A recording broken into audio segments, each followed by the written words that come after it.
करुणा प्रचुर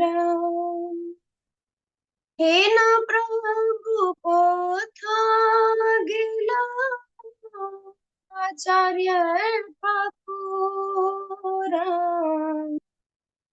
हे न प्रभु को था गिला आचार्य ठाकुर जया लीला प्रेमादान करुणा प्रचुर हे प्रभु को था गिला आचार्य ठाकुर हे न प्रभु को था गिला आचार्य ठाकुर कहा मोरा सारूप रूप कहा सनता कहा मोरा सारूप रूप कहा सनता कहा दूसरा गुण पतित पावन कहा दूसरा गुण पतित पावन कहा मोर बाट युग कहा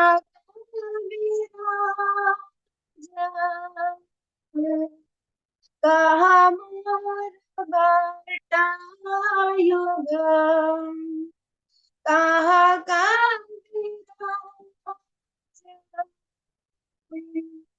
एक के काले को था गिला गोरा नटता जा एक काले को था गिला गोरा नटता जा पाषाणे कोटी बो माथा आनले पाशी बो पाषाणे कोटी बो माथा आनले पाशी बो गौरंग गुणे निधि কথা গেলে পাবো গরম গুণের রানী কোথা গেলে পাবো সে সবা সঙ্গীরা সঙ্গে जेके विलास से सबा संगीरा संगे जेके विलास से संग न पाइया नरोत्तम दास से संग न पाइया कांदे नरोत्तम दास हरे कृष्ण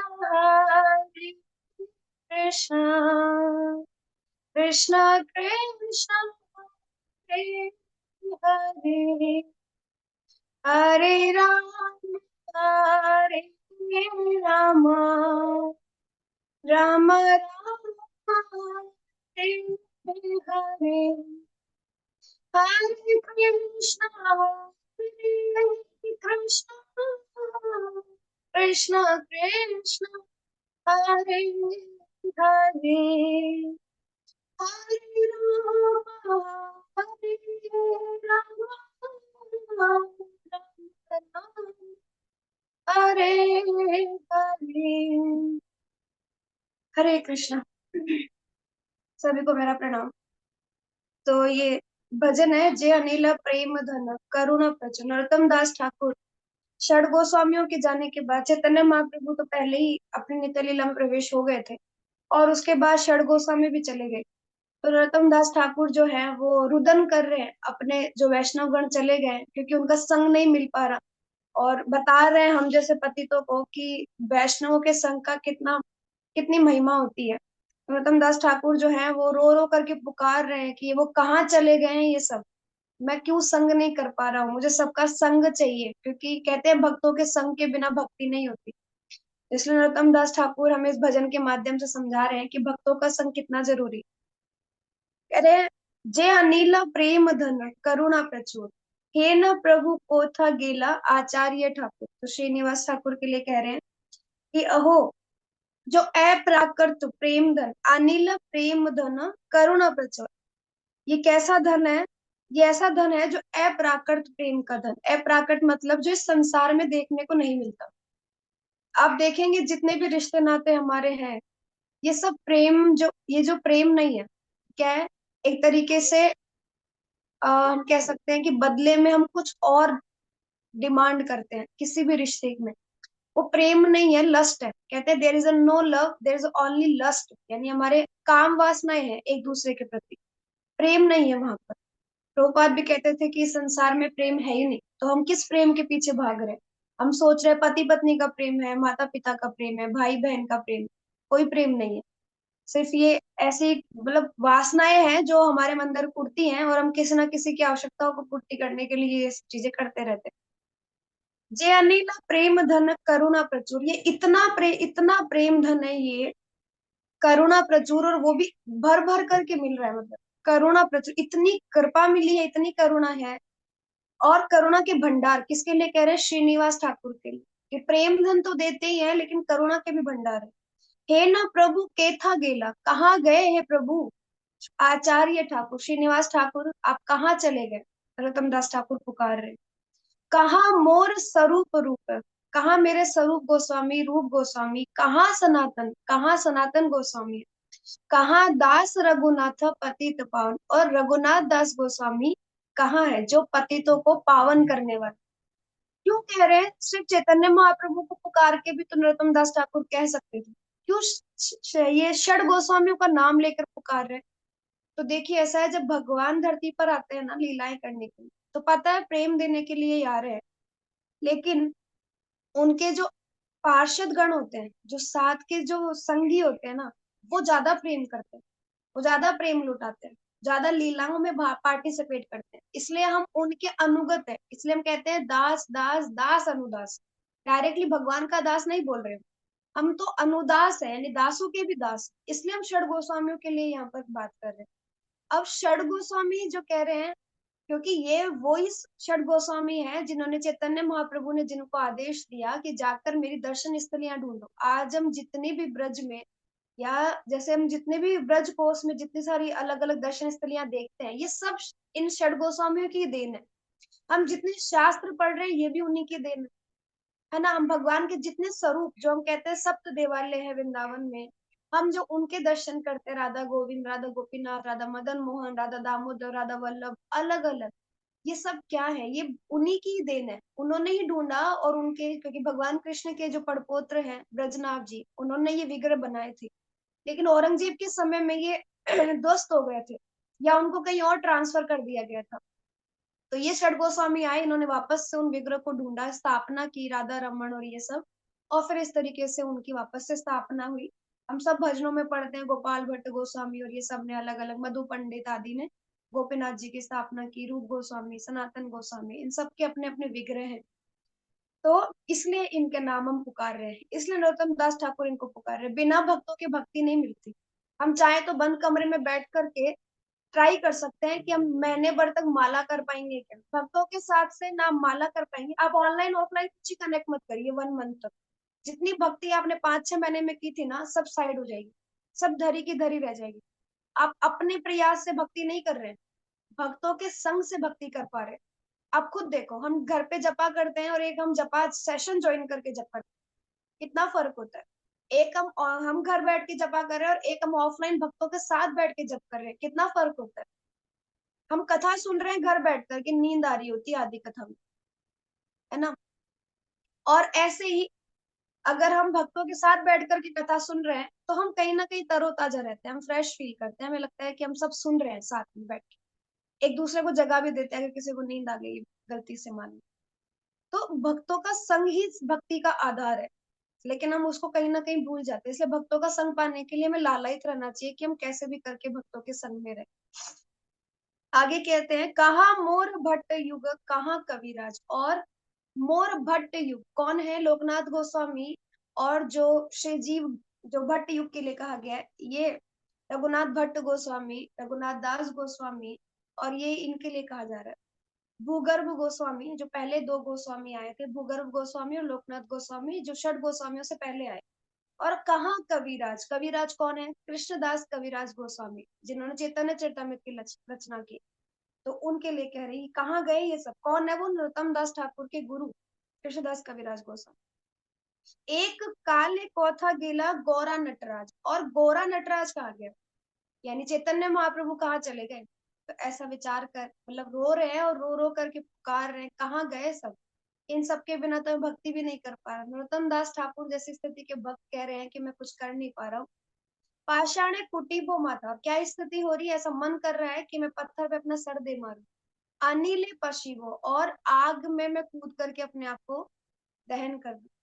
गौरांग गुणेर निधि कौथा गेले पाओ, कि गौरांग जो गुण की निधि है, जो गुणों की खान है, मैं कहाँ पाऊं उनको? कहाँ जाऊं मैं उनको पाने के लिए? से सब संगीर संगे जे केला विलास। और इन सब के साथ में ये श्री गौरांग महाप्रभु के जो साथी हैं, जो लीला करने के साथ में रहते हैं, संगियों का संग ना पा करके, से संग ना पाइया कांदे नरोत्तम दास। नरोत्तम दास कह रहे हैं कि इन सबका मैं संग नहीं पा रहा, मैं क्या करूं? और नरोत्तम दास ठाकुर इस तरीके से विलाप कर रहे हैं।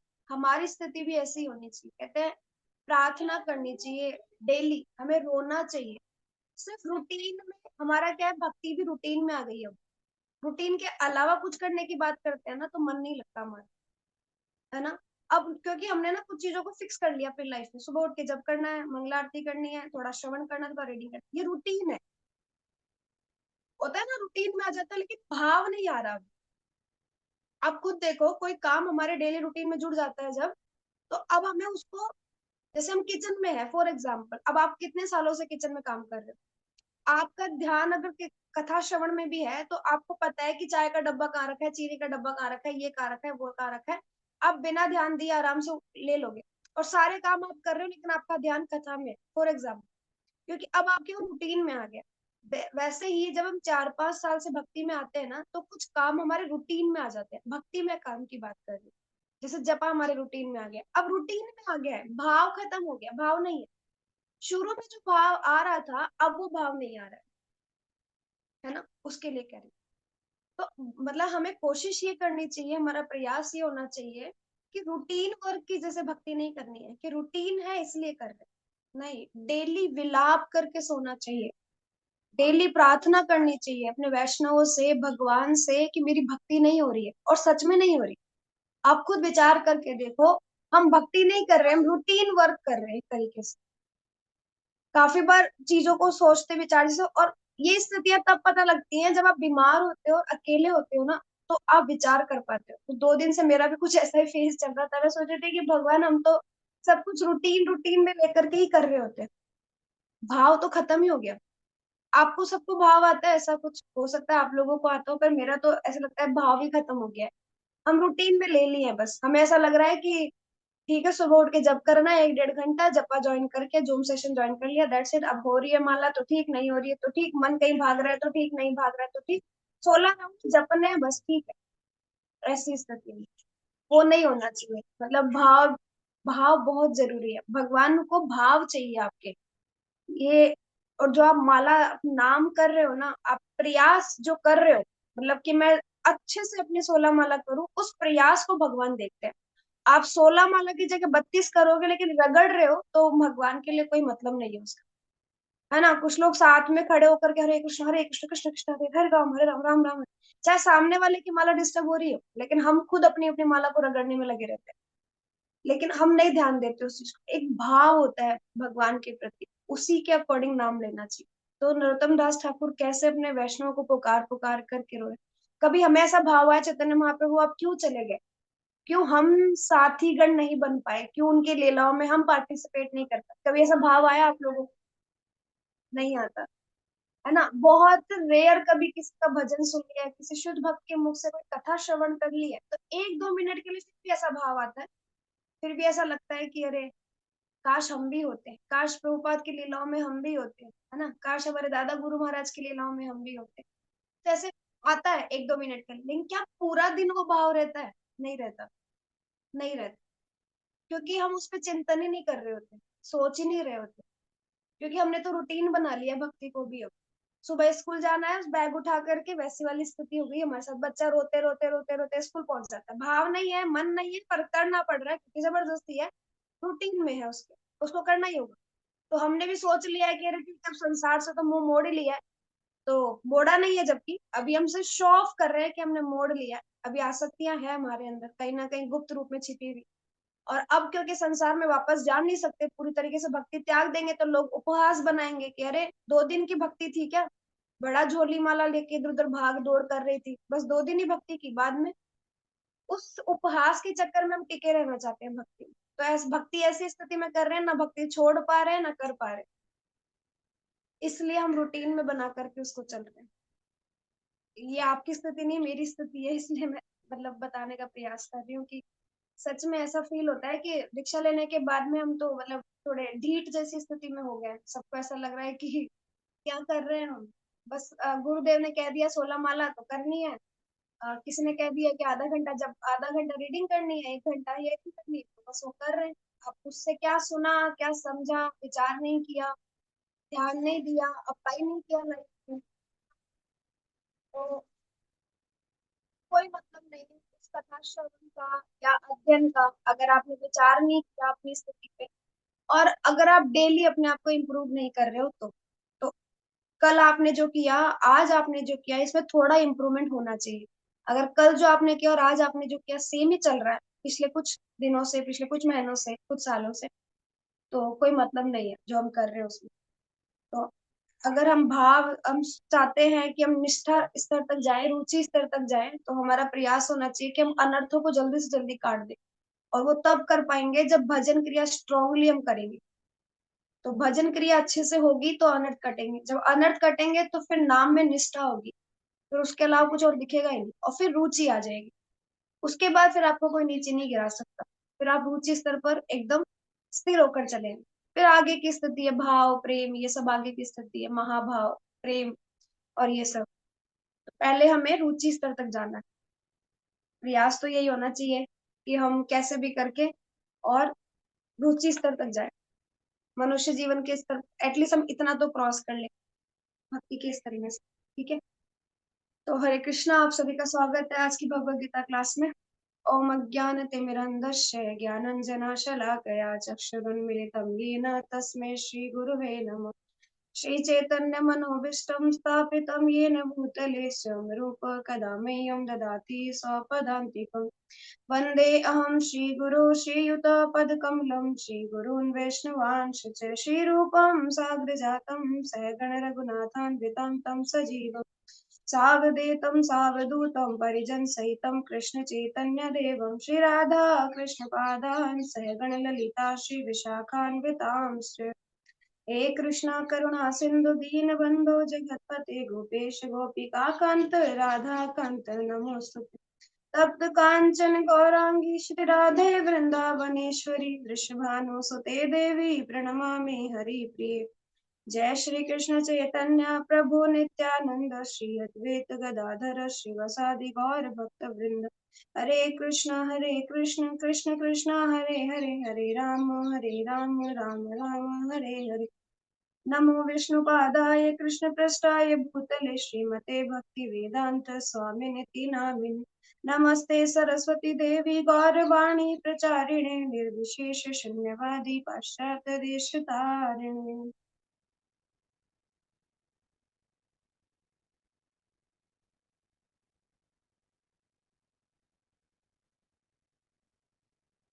हरे कृष्ण।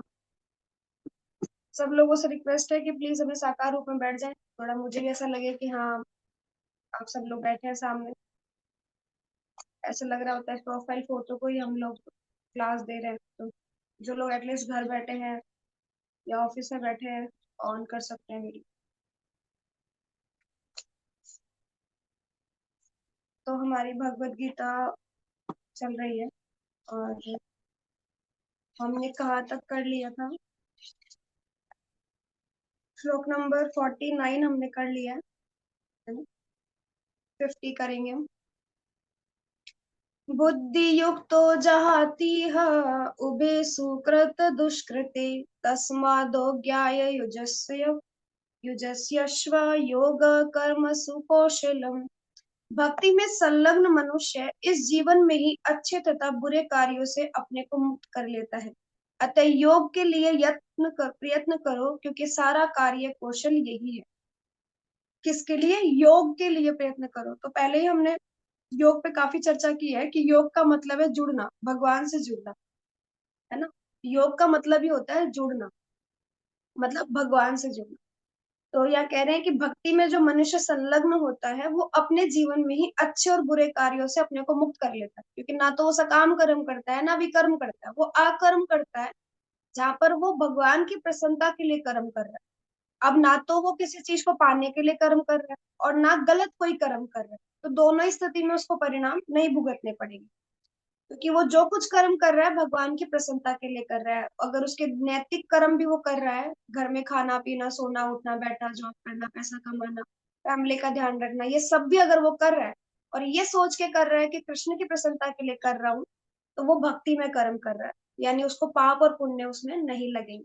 अब इसका मतलब ये नहीं है कि जो लोग 2 नंबर से पैसा कमाते हैं, मतलब गलत गतिविधियों को करके, कुछ लोग स्मगलिंग करते हैं, मर्डर करते हैं, है ना, कुछ लोग कॉन्ट्रैक्ट किलर होते हैं, किसी के पैसे मारने के लिए पैसे देते हैं, ऐसे अगर अब वो बोले कि हम तो परिवार के पालन करने के लिए ऐसे ऐसे काम कर रहे हैं, तो नहीं, उससे कृष्ण प्रसन्न नहीं होंगे, क्योंकि आप जीवात्मा को मार रहे हो, उनको हानि पहुंचा रहे हो, है ना, गलत कर्म कर रहे हो आप, समाज में गलत चीजों को फैला रहे हैं, तो उससे भगवान प्रसन्न नहीं होंगे। अब आप वहां पर ये तर्क दे सकते हो कि वो भी तो अपने परिवार को ही लालन पालन करने के लिए कर रहा है। भगवान ने कहीं नहीं कहा कि लालन पालन करने के लिए भी आप गलत चीजों को यूज करो, पाप कर्म को, और फिर आप जो मन में आए वो कर्म करो।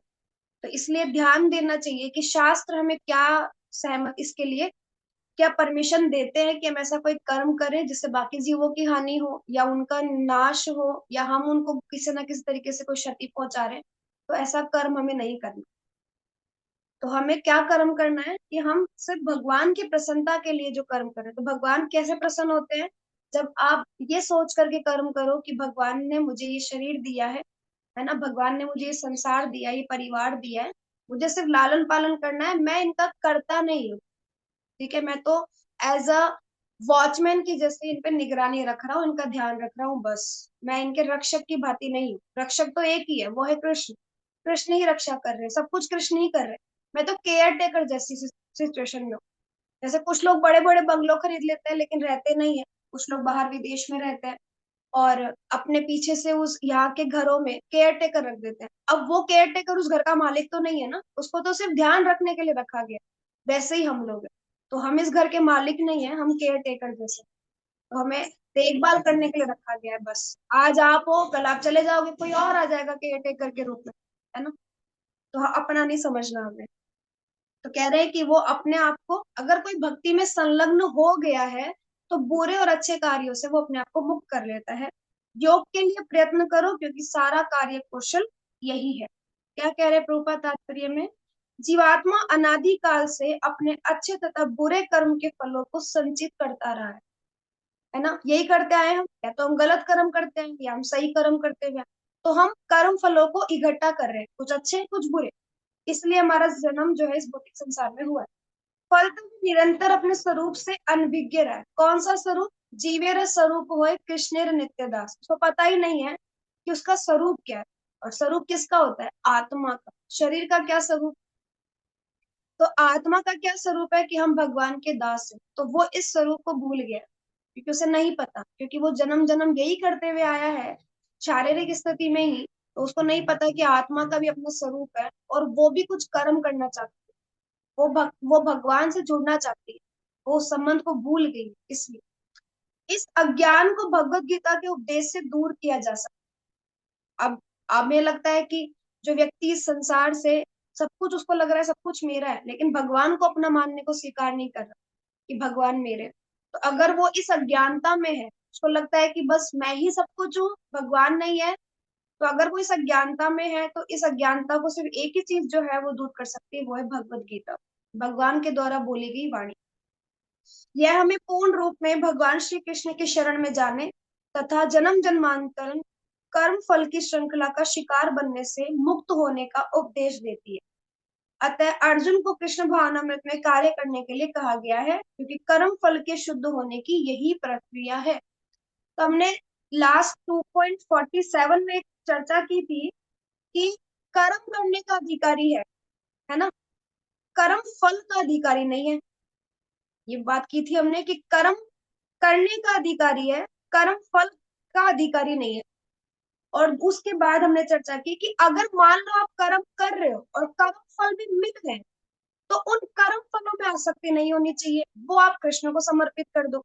और कर्म ना करने में भी आसक्ति नहीं होनी चाहिए। 4 पॉइंट हमने 2.47 में पढ़े थे। कर्मण्यवाधिकारेषु मा फलेषु कदाचन, इस वाले श्लोक में हमने पढ़ा कि 4 पॉइंट इसे बताए गए थे कि आप कर्म करने के अधिकारी हो, कर्म फल के अधिकारी नहीं। और कर्म फल में भी अगर आपको मिल रहे हैं तो वो आप कृष्ण को समर्पित कर दो। और कर्म ना करने के प्रति भी आपको आसक्त नहीं होना है, ये कह रहे हैं। तो यहाँ भी यही समझाने के प्रयास कर रहे हैं कि कर्म फल का शुद्ध, अगर आपको कर्म फलों को शुद्ध करना है तो उसकी प्रक्रिया यही है कि उसको कृष्ण भावनामृत कर दो, है ना। आप जो कोई कर्म कर रहे हो, अगर आप सब कुछ कृष्ण की तरफ मोड़ दोगे तो वो कृष्ण कहीं ना कहीं कृष्ण भावनामृत हो जाएगा। और उससे जो कर्म फल मिलेगा, उससे आपको वापस इस जन्म मृत्यु के संसार में नहीं आना पड़ेगा, क्योंकि कर्म फल आपने समर्पित ही कृष्ण को कर दिया सब कुछ। अब आपको कोई बंधन नहीं बांध सकता, तो कर्म फल ही बांधते हैं हमें। कर्म फलों की वजह से ही आते हैं हम।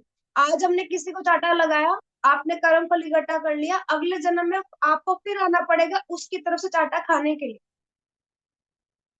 आपने किसी का पैसा लिया, उसको नहीं दिया, तो आपको फिर आना पड़ेगा उसका पैसा चुकाने के लिए और उसको भी लेने के लिए। ऐसा नहीं आप ही को आना पड़ेगा, उसको भी आना पड़ेगा। ठीक है। तो अभी हम बात कर रहे थे, नहीं किसी डिवोटी से डिस्कशन चल रहा था, तो उसमें वो एक डिवोटी का ये कहना था कि अभी तो मैं स्त्री शरीर में हूँ, लेकिन मैं चाहती हूँ कि मैं अगली बार जब आऊँ तो मैं पुरुष शरीर में आऊँ। ठीक है। अगली बार जब मैं आऊँ तो पुरुष शरीर में आऊँ। तो इस तरीके से कोई, जैसे रेस्ट्रिक्शंस माताओं के लिए ज्यादा होती है, प्रभु जियों के लिए कम। तो उनका मतलब विचार तो सही, दृष्टिकोण उनका सही हो सकता था, लेकिन गलत था। क्यों? क्योंकि वो दीक्षित है और उनका ये कहना था कि मैं पुरुष शरीर में आना चाहती हूँ और अगर मैं आऊं दोबारा से। तो आप सोचो, अगर आप दीक्षित हो, आपने दीक्षा ले ली है, तो आपके गुरु को भी आना पड़ेगा दोबारा से आपको उतारने के लिए, क्योंकि आपकी ड्यूटी अब उनके ऊपर है। आपका जितना भार था वो सब उनके ऊपर है। उनकी ड्यूटी बनती है आपको उतारना इस भवसागर से, अगर आपने दीक्षा ले ली है। अगर आप आश्रित भी हो ना, दीक्षा भी नहीं हुई है आपकी, सिर्फ आप आश्रय में भी हो गुरु के, तो भी अगर आपके मन में ये इच्छा जागृत हो रही है कि अगला जन्म आप पुरुष योनि में चाहते हो, वापस से मनुष्य उसमें, तो गुरु को भी वापस इस धराधाम पर आना पड़ेगा अपने शिष्यों को लेने के लिए। तो क्यों ऐसी इच्छाएं कर रहे हैं? इसी जन्म में जाने का प्रयास क्यों नहीं कर रहे? क्यों आगे की प्लानिंग्स कर रहे हैं? क्योंकि हम इतने जन्मों से यही सब चीजें करते हैं। आगे की प्लानिंग आज नहीं कल करेंगे, कल नहीं परसों करेंगे, वो कभी आएगा ही नहीं। आज नहीं कल, कल नहीं परसों, परसों नहीं तरसों, यही चलता रहेगा। और वैसा ही जन्म जन्म जन्म चलते रहेंगे। हमारा दिन परसों तो चलते ही रहते हैं, ऐसे जन्म बीत जाते हैं, अगला जन्म आ जाता है। तो वो हमारे साथ चल रहा है पिछले कई जन्मों से, इसलिए हमारी अभी भी स्थिति ऐसी है कि आज नहीं कल करेंगे, कल नहीं परसों करेंगे। अभी हम सोए हैं अज्ञानता में, पता नहीं है कल आएगा क्या। आपको क्या लगता है कल आएगा? हमें नहीं पता, हम सोए और सोते ही रह गए। हम कहीं गए थे, घर वापस लौटे ही नहीं तो। इवन हम वॉशरूम भी जाते हैं ना, उसकी नहीं है कि वॉशरूम से बाहर भी आ जाएंगे। और घर वाले जब तक संभालेंगे जब तक तो हम पहुंच चुके होंगे धाम। काम नहीं तो नरक में तो पहुंच ही जाएंगे। पता नहीं कैसी स्थिति में हम लोग जो है वो कहाँ कब हमारी लास्ट टाइम पीरियड हो, हमें कुछ नहीं पता। तो हमारा प्रयास यही होना चाहिए, अभी इसी क्षण जो है, इसी क्षण जो है हमारे पास, वो यही समय है बस। इसी समय में हमें सब कुछ करना है, आगे पे नहीं टालना। 2 घंटे बाद, 4 घंटे बाद, अरे किसने देखा, किसको पता था? परीक्षित महाराज इतने अच्छे भक्त हुए, इतने शुद्ध भक्त जैसे स्तर पर। परीक्षित महाराज को पता था उनकी मृत्यु आ जाएगी ऐसी, सिर्फ एक कर्म जोड़ने से। लेकिन उनका कर्म उनसे नहीं जुड़ा हुआ था, उनका कर्म तो उन्हीं की पीढ़ियों से जुड़ा हुआ था, जो अर्जुन के टाइम पर श्राप दिया गया था तक्षक के द्वारा, है ना। उस टाइम पे भी जुड़ा था, क्योंकि तक्षक ने कहा था कि मैं तुम्हारे पूरे वंश को नाश कर दूंगा, जैसे तुमने मेरे पूरे वंश को नाश कर दिया। क्योंकि वो जब उन्होंने इंद्रप्रस्थ जलाया, ठीक है, खांडव प्रदेश जब जला दिया था, जंगल जला दिए थे, सारे सर्पों को मरना पड़ा। वो वहां से जुड़ा हुआ कनेक्शन था, वो वहां से जुड़ा। अब आप सोचो, हमारे परिवार की कुकृत्य हमें नहीं लगते? लगते हैं। इसलिए हमें कोशिश करना चाहिए कि हमारे भक्त परिवार भी भक्त बने, प्रयास करें धीरे धीरे। उसके बाद उनका अपना कर्म तो जुड़ा ही, जो उन्होंने ऋषि के गले में सांप डाला और उसकी वजह से उनके बेटे ने उनको श्राप दिया, वो एक अलग स्थिति है। लेकिन उनको नहीं पता था कि ऐसा कोई श्राप किसकी वजह से, सिर्फ प्यासा रहने की वजह से, पानी तो मांग रहे थे। सम्मान की इच्छा थी कि अरे मैं राजा हूं, और ये ऋषि उठ करके सम्मान नहीं कर रहे, अपनी तपस्या में लगे हुए। उस प्यास के चक्कर में उनको इतना बड़ा श्राप मिला कि 7 दिन के अंदर अंदर उनकी मृत्यु हो जाएगी, और यही हुआ। लेकिन वो इतने संयमी थे, अपनी इंद्रियों पर इतना कंट्रोल था उनका, कि उन्होंने उस अंतिम समय में भी, 7 दिन में भी कथा श्रवण के लिए ही उन्होंने ये रास्ता चुना। वो चाहते तो बहुत सारी चीजें कर सकते थे, वो राजा महाराजा है, वो यज्ञ कर सकते थे, बड़े बड़े अनुष्ठान कर सकते थे, लोगों को दान पुण्य कर सकते थे, ऋषि मुनियों को बुला करके उनके लिए कुछ कर सकते थे, उनसे आशीर्वाद ले सकते थे कि हाँ आप दीर्घायु भयो, या जो भी कुछ, है ना। बहुत कुछ कर सकते थे।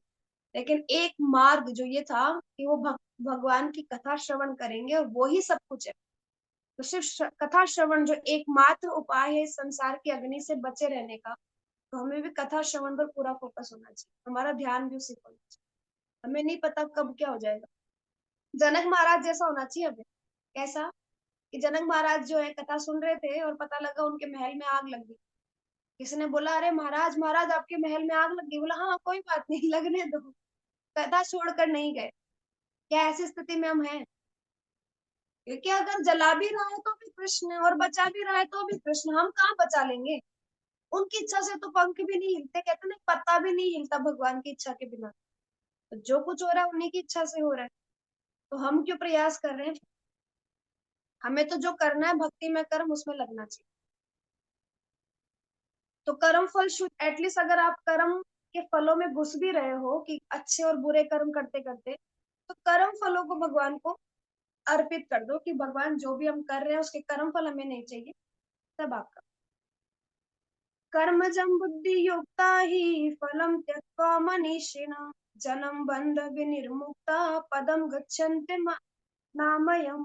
इस तरह भगवत भक्ति में लगे रहकर बड़े बड़े ऋषि मुनि तथा भक्तगण अपने आप को इस भौतिक संसार में कर्म के फलों से मुक्त कर लेते हैं।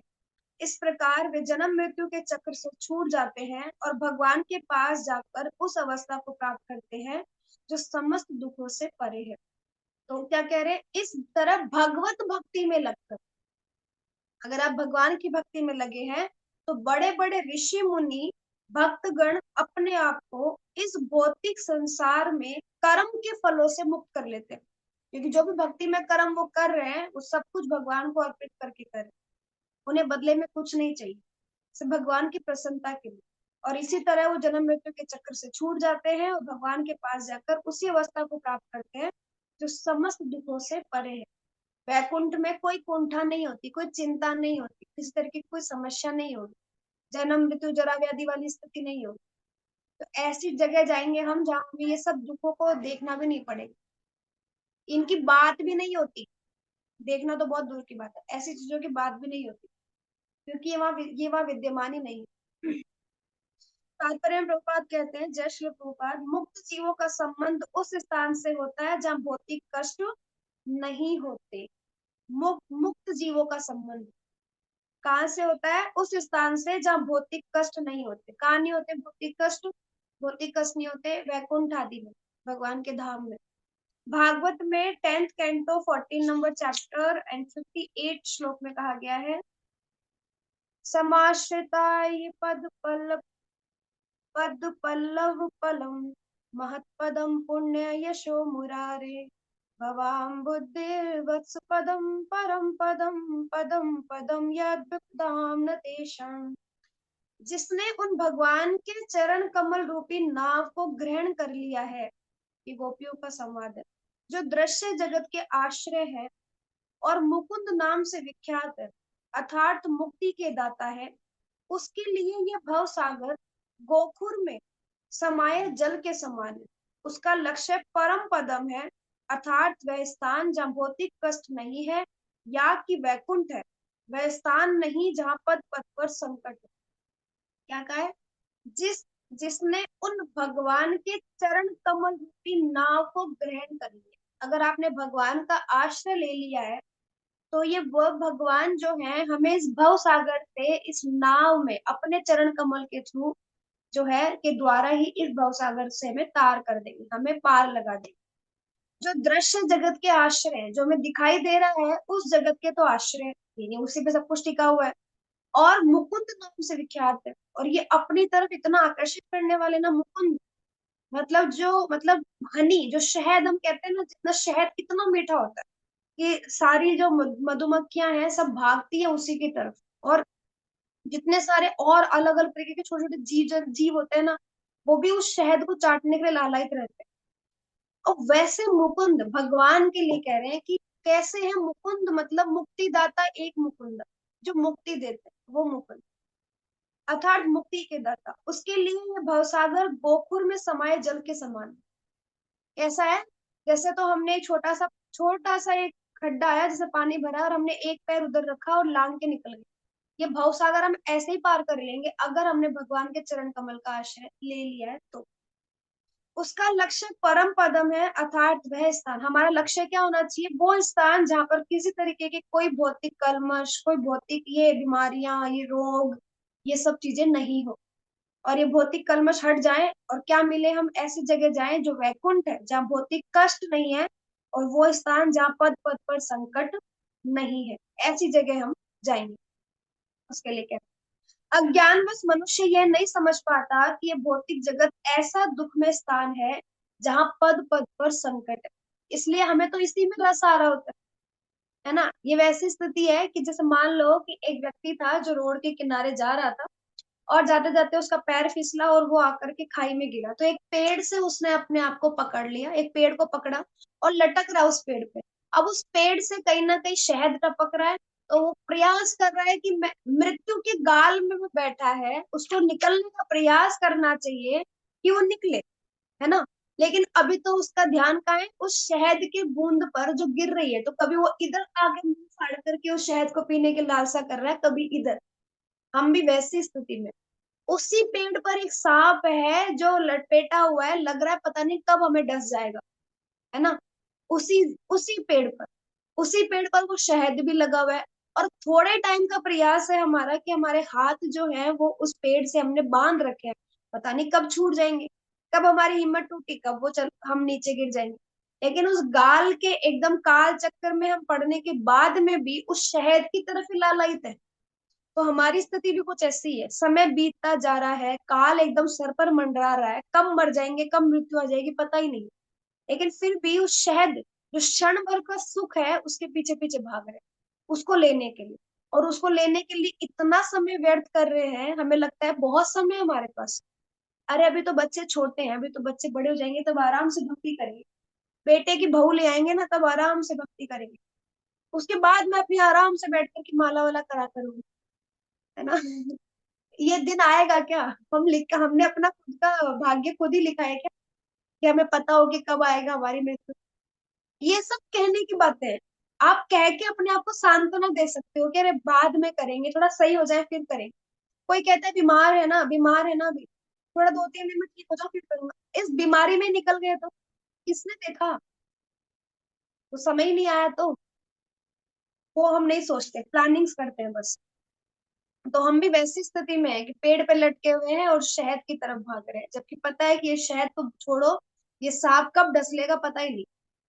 है ना, काल कुठार लिए फिरता है, पता नहीं कब ला करके कुठार हमारे ऊपर ही आके पड़े। और हमें ही भगवान ने वो जगन्नाथ धाम वाली वो सुनी थी ना, चिड़िया वाली कहानी, कि बैठी तो थी यहाँ पे, है ना, यमराज जी सोच रहे थे यहाँ कैसे बैठी है, इसका काल तो वहां लिखा हुआ है उतना दूर, पता नहीं कहाँ पर्वतों की चोटी पे जाके। और गरुड़ जी ने वो काम कर दिया, सोचा तो था बचाऊंगा, और वो तो बचाने के लिए निकले थे, और उसको छोड़ा है उसी जगह पे जहाँ पे उसका काल लिखा था, और वहीं पर ही खत्म। तो हम भी वैसी स्थिति में ही है, हमें नहीं पता कब कहाँ मर जाएंगे हम, कुछ नहीं पता। तो प्रयास होना चाहिए, आज का समय हमारा है, अभी इसी क्षण का समय हमारा है तब तक भजन कर लो जितना हो।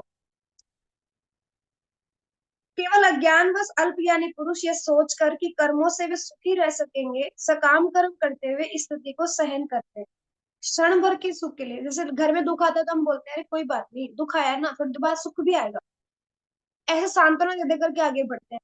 2 घंटे बैठ करके घर की समस्याओं के प्रॉब्लम्स पर हमारा हम तर्क वितर्क करते हैं, डिस्कशन करते हैं, लेकिन एक जना भी ये नहीं कहता कि ये समस्या जो आई है वो तो आती रहेगी।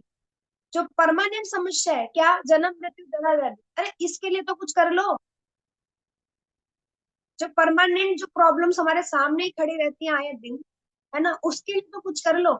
चलो सब बैठ करके आज सब एक एक दो दो राउंड्स करते हैं, प्रॉब्लम्स तो चली जाएंगी, आती रहेंगी जाती रहेंगी, कौन बात करता है? भक्त लोग भी भूल जाते हैं एक बार, तो भौतिक लोगों की तो बात ही कहाँ करें। भक्त लोग भी डिस्कशन में लग जाते हैं कि प्रॉब्लम आ गई घर की, जो हमारे घर को हो गया ऐसा। संसार में सुखी रह सकेंगे कर्म करते को सहन करते, उन्हें ये ज्ञात नहीं है कि इस संसार में कहीं भी कोई भी शरीर दुखों से रहित नहीं है। संसार में सर्वत्र जीव के दुख, जन्म मृत्यु जरा व्याधि विद्यमान है। इसलिए क्या कह रहे हैं कि संसार में जीवन के सिर्फ 4 ही दुख है, क्या, जन्म मृत्यु जरा व्याधि, इसके अलावा कोई बड़ा दुख है ही नहीं। और हम जो बाकी चीजों को सोच रहे हैं वो सारे बड़े दुख, और ये सारी चीजें बहुत छोटी, ऐसे लगता है हमें। किंतु जो अपने वास्तविक स्वरूप को समझ लेता है और इस प्रकार भगवान की स्थिति को समझ लेता है, वही भगवान की प्रेमा भक्ति में लगता है। फलस्वरूप वह वैकुंठ लोक जाने का अधिकारी बन जाता है, जहाँ न तो भौतिक कष्ट में जीवन है और न ही काल का प्रभाव तथा मृत्यु है। अपने स्वरूप को जानने का अर्थ क्या है? भगवान की अलौकिक स्थिति को जान लेना। चाहिए समझ लेना कि भगवान हमारे मालिक है और हम उनके सेवक हैं, हम उनके दास हैं। यही हमारी स्थिति होनी चाहिए। अब मैं जो कुछ करूंगा उनकी प्रसन्नता के लिए करूंगा, क्योंकि मालिक की प्रसन्नता में ही दास की प्रसन्नता है। जो ब्रह्मवश ये सोचता है कि जीव की स्थिति तथा भगवान की स्थिति एक समान है, उसे समझो कि वह अंधकार में है और वह स्वयं भगवत भक्ति करने में असमर्थ है। अगर कोई कह रहा है ना अहम ब्रह्म अस्मि, हम तो खुद ही भगवान बने बैठे, हम तो खुद ही भगवान है, और हम में और भगवान में कोई अंतर थोड़ी है ना। कल मैंने किसी से सुना कि जो प्रॉब्लम्स आती है, कहते हैं कि वो उन भगवान भगवान को ही नहीं छोड़ा उन्होंने, तो कहते हैं राम जी को कितना मतलब दुख हुआ, उन सीता माता उनको त्याग करके चली गई, देखो विपदाएं तो भगवान को ही नहीं छोड़ती। अच्छा, और कृष्ण देखो अपने माता पिता को छोड़ करके जाना पड़ा, देखा, ये समस्याएं तो सबके साथ है, तो हम कहाँ बचे रहेंगे? अब बताओ ये कैसा विचार है कि भगवान भी समस्या में रहते हैं क्या? तो ये कैसी बातें करते हैं लोग। तो ऐसा नहीं है। बात यह है कि भगवान विपदाएं खुद नहीं दिख रहे, खुद नहीं झेल रहे हैं, वो हमें दिखाने के लिए लीलाएं कर रहे हैं, हमें दिखा रहे हैं कि संसार तो देखो भगवान को भी नहीं छोड़ता, भगवान को भी नहीं त्यागता। क्या दिखाते हैं लोग, कहते हैं सीता माता को कैसे एक्सेप्ट कर लिया राम जी ने, वो तो कहीं और रहकर आई थी रात भर, कितना टाइम के लिए, है ना, रावण के यहाँ पर रही, कैसे भगवान ने स्वीकार कर लिया। ऐसी ऐसी बातें हम लोग करते हैं। तो जो संसार लोगों को नहीं, भगवान तक को नहीं छोड़ता है, क्या आपको लगता है कि आपके सही और गलत वाले कर्मों में संसार आपका साथ देगा? तो क्यों उनकी प्रसन्नता के लिए भाग दौड़ कर रहे हैं आप इतनी? हमें तो भगवान की प्रसन्नता के लिए कर्म करना है। कोई और खड़ा हो चाहे ना खड़ा हो, भगवान हर स्थिति में खड़े मिलेंगे आपको, आपके साथ। है ना। द्रौपदी ने जब आवाज लगाई, उससे पहले वो ये प्रयास कर रही थी पूरा संसार मुझे बचा ले, मेरे पति मुझे बचा ले। लेकिन उस स्थिति में जब भगवान से जब उनके मुख से गो ही निकला था, गोविंद भी पूरा नहीं निकला, और भगवान आ गए। देखो, तो भगवान तो बिल्कुल आतुर पुकार बैठे ही रहते हैं सुनने के लिए कि भक्त पुकारे तो सही। लेकिन इसके तो पूरी तरीके से आश्रित ये अपने ही लोगों पर है कि ये लोग बचा लेंगे, ये लोग हेल्प करेंगे, और अंत समय में हेल्प भगवान ही करते हैं। बताओ किसने की। लेकिन हम भूल जाते हैं, हमें लग रहा है अरे भगवान हमारे लिए थोड़ी आएंगे। अरे आएंगे, आप पुकारो तो सही। पुकार रहे हो नहीं, एक बच्चे की जैसे पुकारो तो भगवान अपने आप। एक माता दौड़े आती है ना बच्चे की आवाज सुन के, अरे मेरे बेटे को भूख लगी होगी, अरे उसको बहुत टाइम से दूध नहीं पिलाया, अरे कुछ खिलाया नहीं, अरे मैंने देखा नहीं, मैं तो काम में भूल गई थी। ऐसी स्थिति में जब भागे भागे बच्चे के लिए आती है ना माँ, तो पिता भी आएंगे। अगर हम बच्चों को जैसे पुकारेंगे ना तो भगवान आएंगे। लेकिन हमें पुकारना तो आए, हमें तो पुकारना भी नहीं आता, हम इतने मूर्ख वाली स्थिति में है। हमें तो रोना धोना भी नहीं आता कि कैसे रोना है। जो ब्रह्मवश ये सोचता है कि जीव की स्थिति है तथा भगवान की स्थिति एक समान है, वो समझो अंधकार में है और स्वयं भगवत भक्ति करने में असमर्थ। ऐसे लोग कभी भक्ति नहीं कर सकते। भक्ति तभी की जाती है जब सामने वाले व्यक्ति को, जो सामने स्थिति है, आप उसको अपने से सर्वोपरि मानो। हम किसका सम्मान करते हैं? जो हमसे बड़ा है। कोई ज्ञान में बड़ा है, कोई एज में बड़ा है ना, कोई संस्कार में बड़ा है, कोई पद पे बड़ा होगा, हम उसको सम्मान करते हैं। आज हम मोदी जी करके बोलते हैं, क्यों? वो कहीं ना कहीं पद में बड़े हैं, वो जो कर्म करते हैं उसमें बड़े हैं, इसलिए हम सम्मान करते हैं, है ना। तो वैसे ही अगर तुम ये समझ ले कि भगवान और हम तो एक ही है, तो फिर आप भगवान का सम्मान कैसे करोगे? भगवान की दिव्यता कहाँ कहाँ, आप भगवान के अंश रूप में, क्या डिफरेंस नहीं है दोनों में? तो हमें समझना होगा भगवान की अलौकिक स्थिति को, भगवान की दिव्यता को, कि भगवान भले ही दिख रहे हम जैसे हैं पर है नहीं। भगवान की दिव्यता है। भगवान मनुष्य में लीला, भले ही मनुष्य शरीर में लीलाएं कर रहे हो, पर भगवान कभी अपने स्तर से गिरते नहीं है। भगवान तो वो ही दिव्य प्रकाश एकदम सच्चिदानंद स्वरूप है भगवान। भगवान जो चाहे कर सकते। वह अपने आप को प्रभु मान लेता है और इस तरह जन्म मृत्यु की पुनरावृत्ति का पथ चुन लेता है। किंतु जो यह समझते हुए कि उसकी स्थिति सेवक की है, अपने को भगवान की सेवा में लगा देता है, वह तुरंत ही वैकुंठ लोक जाने का अधिकारी बन जाता है। भगवान की सेवा कर्म योग या बुद्धि योग कहलाती है, जिसे स्पष्ट शब्दों में भगवत भक्ति कहते हैं। तो अगर किसी ने ये समझ लिया कि मैं भगवान का सेवक हूँ और भगवान जो है मेरे स्वामी है, तो वो अगर अपने आप को भगवान की सेवा में लगा देता है, वह तुरंत वैकुंठ जाने का अधिकारी बन जाता है। तो हम सबको ये प्रयास करना चाहिए कि हम भी भगवान के धाम जाने के लिए अपने आप को अधिकारी मान कर बना ले, योग्यता प्राप्त तो कर ले हम कि हम भगवान के धाम जाने वाले।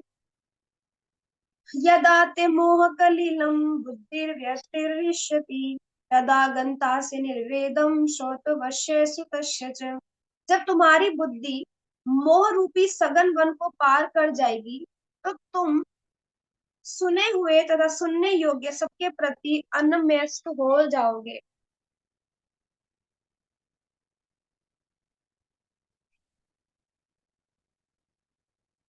ठीक है। जब तुम्हारी बुद्धि मोह रूपी सघन वन को पार कर जाएगी, तो तुम सुने हुए तथा सुनने योग्य सबके प्रति अन्य मनस्क हो जाओगे। क्या कहते हैं? कपड़े तात्पर्य, में वो धागा। तात्पर्य प्रभुपाद समझा रहे हैं। भगवत भक्तों के जीवन में ऐसे अनेक उदाहरण प्राप्त है, जिन्हें भगवत भक्ति के कारण वैदिक कर्म कांड से विमुक्ति हो गई है। भगवत भक्तों में ऐसे कई उदाहरण है। कैसे?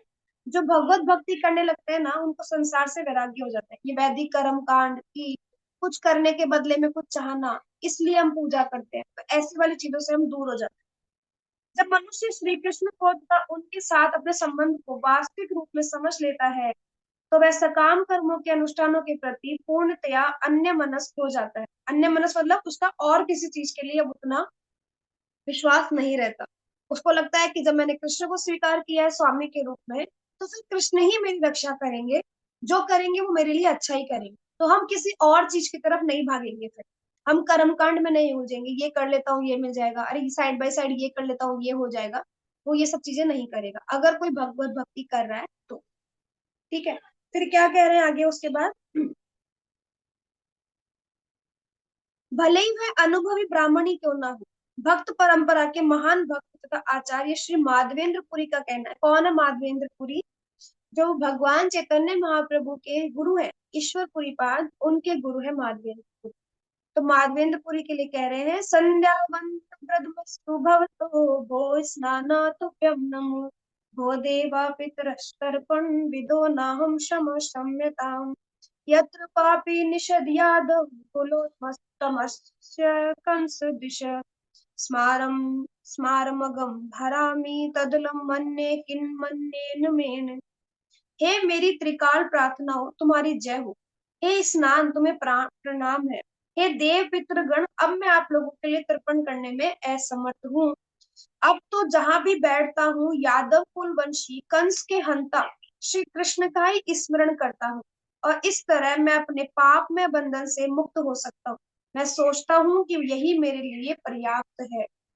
भगवान चैतन्य महाप्रभु के गुरु के भी गुरु है माधवेंद्र पुरी, जो क्या कह रहे हैं, कहते हैं कि सबको प्रार्थनाएं कर रहे हैं कि मेरी त्रिकाल प्रार्थनाओं तुम्हारी जय हो।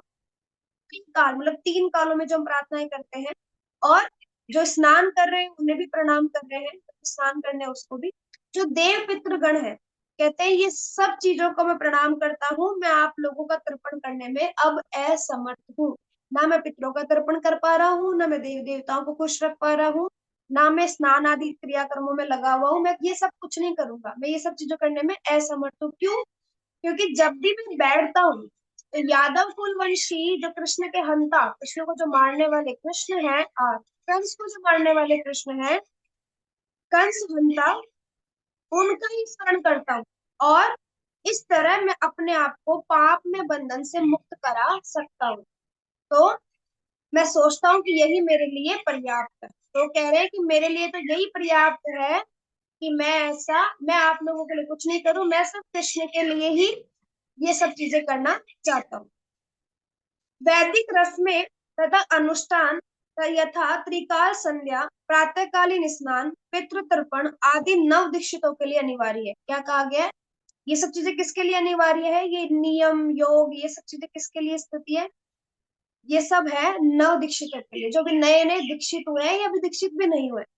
किंतु जब कोई पूर्णतः कृष्ण भावनाभवित हो और कृष्ण की दिव्य प्रेम भक्ति में लगा हो, तो वह इन विधि विधानों के प्रति उदासीन हो जाता है, क्योंकि उसे पहले ही सिद्धि प्राप्त हो चुकी होती है।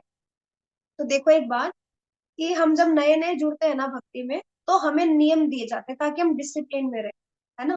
हम कुछ ना कुछ ऐसा आचरण करें जिससे हम अपने आप को डिसिप्लिन बना के रखें। नियम होंगे तो हम आराम से चीजें करेंगे, नियम नहीं होंगे तो मनमाने ढंग से हम कर्म करने लगेंगे, तो उसमें हमें नहीं जाना। इसलिए प्रयास होना चाहिए हमारा कि हम जो है वो कुछ नियमों में बंद करके अपना काम करें, अपनी भक्ति करें।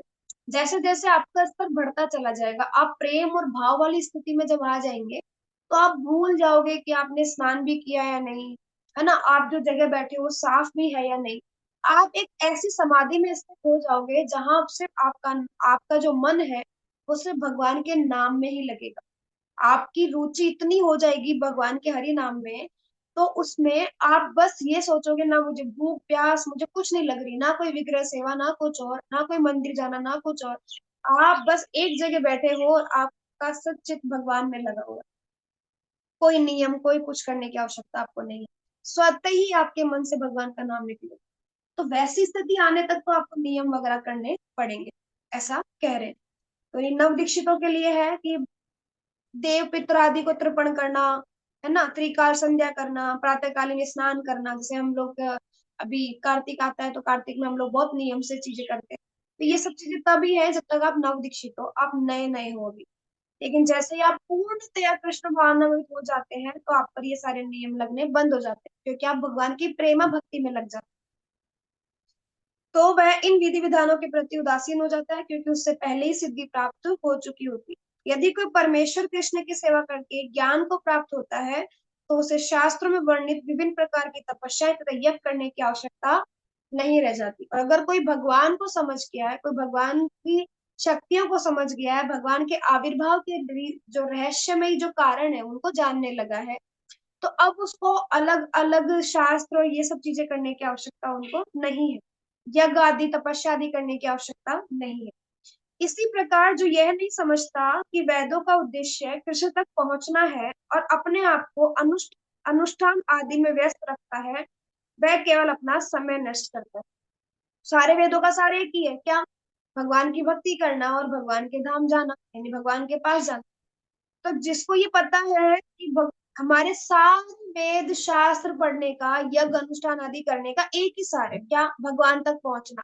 लेकिन अगर कोई ये नहीं समझता कि भगवान तक पहुंचना है, तो फिर उसका क्या मतलब यज्ञ अनुष्ठान आदि करने का? फिर तो वो ना ही करे तो अच्छा है। वो तो वेस्ट कर रहा है अपना समय भी और अपनी पूंजी भी।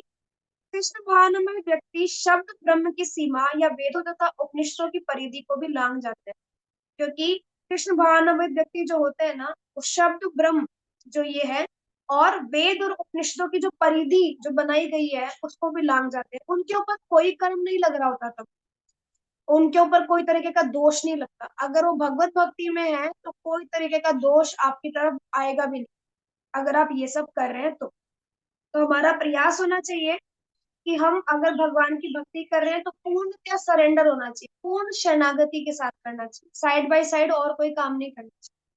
जैसे हम कहते हैं कि हम तो एक ही जॉब कर पा रहे हैं 8 घंटे की, है ना, 8 घंटे के अलावा हम कोई जॉब नहीं कर पा रहे, आज साइड बाय साइड और क्या काम करें, हम समय नहीं मिलता।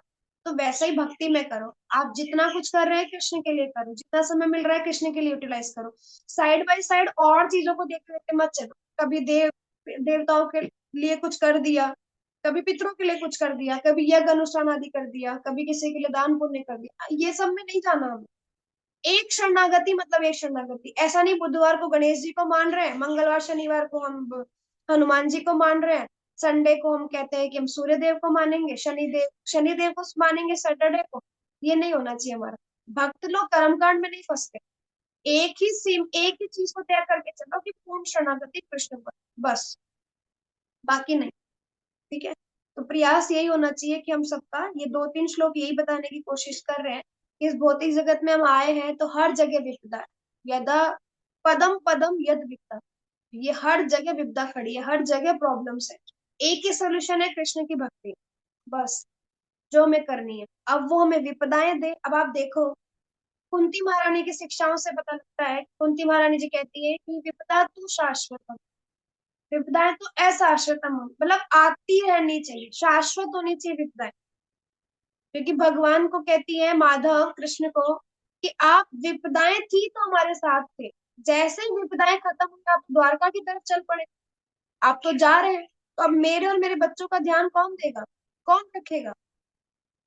तो भगवान भगवान देख करके मतलब विस्मित हो जाते हैं कि कुंती महारानी क्या मांग रही है, विपदाएं तो शाश्वतम, विपदाएं मांग रही है। देखो, हम लोग क्या कहते हैं, भगवान जल्दी निकालो इस प्रॉब्लम से बाहर, कुछ हो नहीं रहा है, बात प्रॉब्लम में ही फंसे रहे हैं हम इतना कुछ करते हैं आपके लिए, माला करते हैं आपके लिए, मंदिर जाते हैं, यात्राएं करते हैं, है ना, भगवान जल्दी से जल्दी प्रॉब्लम से निकाल। कुंती महारानी कह रही विपदाएं ही दो, क्योंकि विपदाएं होती है तो ही भगवान का स्मरण होता है, खुशी में तो भूल जाते हैं भगवान भी है, भगवान का अस्तित्व भी है। तो हम सबका प्रयास होना चाहिए कि हम जो है वो भगवान से विपदाएं नहीं मांगे। अगर इतना स्तर हमारा नहीं है कि भगवान से हम विपदाएं मांगे, तो कम से कम विपदाओं का सोल्यूशन भी मत मांगो, जो आ रही है आने दो, लाइफ में प्रारब्ध है, कट जाने दो इसी जन्म में। जितना सहन कर सकते हो करो सहन, नहीं सहन करते हो तो भगवान से प्रार्थनाएं करो कि भगवान जो काटना है ना प्रारब्ध, इसी जीवन में काट ले, दोबारा मत ही बुलाना, इसी जीवन में भक्ति करनी है, बस उस भक्ति में प्रगाढ़ता से लगे रहो। धीरे धीरे करके भगवान अपने आप प्रारब्धों को काट देगी, अपने आप से। और आप मत मांगो आगे से, आप प्रॉब्लम्स हटा दो भगवान, अच्छी सुख सुविधाएं दे दो भगवान, ये सब मत मांगो। तो हमारा यही प्रयास होना चाहिए। आज का यही तक करेंगे, बाकी कल